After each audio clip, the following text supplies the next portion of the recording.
downtown Providence studios.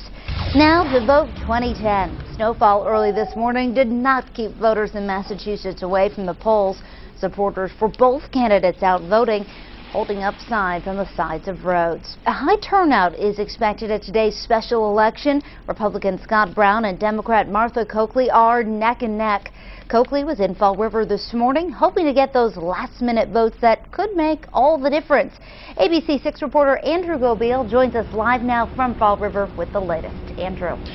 Hey, Doreen, good afternoon. Yeah, it's a Fall River institution. Also, it's required of politicians running for office. They've got to head on over to Al Max, check out some of the food there, or at the very least, ask for votes. And that's exactly what Martha Coakley did earlier this morning. She started off in New Bedford, actually started early this morning in Medford, where she cast her ballot, headed on down to New Bedford, and then made her way on over here to Fall River. Scott Brown, as mentioned, in Rentham, voted earlier this morning. He took that 200,000-mile truck to the voting place, and now, of course, it's all over, but a little bit more campaigning. And, of course, there is a great deal of excitement in that campaign, specifically here in Fall River, where Martha Coakley showed up to a crowd of a number of people who were very, very happy to see her, shaking hands as she made her way on in. Not only did she shake hands with those around there, and they're kissing the mayor of Fall River, she made her way into the diner. But before she did that, she was able to address some tough questions about her campaign.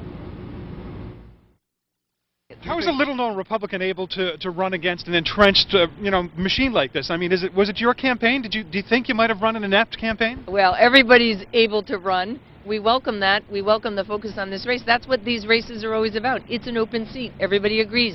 It's the people's seat. The people get to choose. Short race, very intense. We're not going to know the results until tonight, but I'm predicting a Coakley victory. I just voted, so I voted for Martha. It's not the best I wanted, but we're going to have to go with her.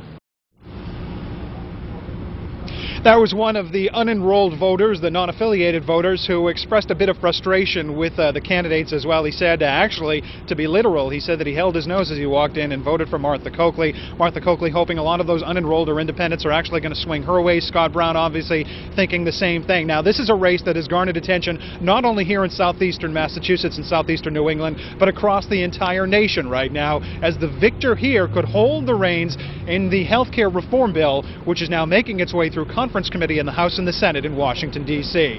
For now, however, live from Al Max Restaurant in Fall River, I'm Andrew Gobeil. Doreen, back to you. All right, Andrew, thank you very much. The third candidate claims he's getting calls to drop out from supporters of Republican Scott Brown.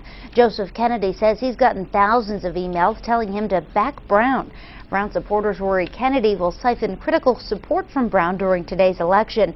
The Brown campaign says it's not urging supporters to email Kennedy, who says he is staying in the race to the end. Stay with ABC 6 as our Election Day coverage continues throughout the day, coming to an end tonight on ABC 6 News at 11. And you can find up-to-the-minute information on our website, abc6.com. In other news,